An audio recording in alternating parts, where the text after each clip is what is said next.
மோடிக்கும் பயமில்லை, ஈடிக்கும் பயமில்லை என்று வழக்கம் போல எதுகை மோனையில் வீரவசனம் பேசிவிட்டு தப்பிவிடலாம் என்று நினைக்கிறார் திரு உதயநிதி ஸ்டாலின் அவர்கள். தவறு ஏதும் செய்யவில்லை என்றால், வழியில் ஏதும் பயமில்லை என்றால், எதற்காக திரு உதயநிதி அவர்களின் கூட்டாளிகளான ரத்தீஷும் ஆகாஷ் பாஸ்கரனும் இன்று வரை தலைமறைவாக உள்ளார்கள் என்று அவர் விளக்கம் கொடுப்பாரா?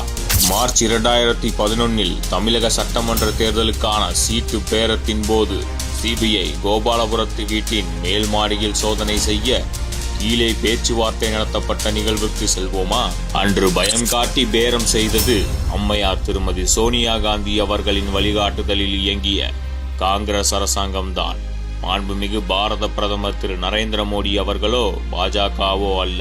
அன்று அரண்டு போன திமுக தலைவர்கள் இன்று வரை தங்களுக்கு எதிராக நடக்கும் சட்டப்பூர்வ நடவடிக்கைகளை எல்லாம் மிரட்டுவதற்கு செய்யும் அரசியல் என்றே தொடர்ச்சியாக தவறாக தோற்றம் கொடுத்து வருகிறார்கள். அதற்கு காரணம், கழுத்தில் கால் வைத்தபடி சீட்டு பேரம் பேசி தொகுதிகளை பெற்ற காங்கிரஸ் கட்சியின் மேலுள்ள அச்சத்திலிருந்து இன்னும் திமுக விடைபெறவில்லை என்றே தெரிகிறது.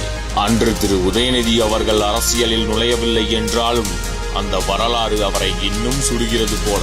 கேள்வி: நீங்கள் மாண்புமிகு பாரத பிரதமர் திரு நரேந்திர மோடி அவர்களுக்கு பயப்படுகிறீர்களா என்பது அல்ல. அவர் என்றுமே அரசியல் காழ்ப்புகளுக்கெல்லாம் அப்பாற்பட்ட உலகத் தலைவர்.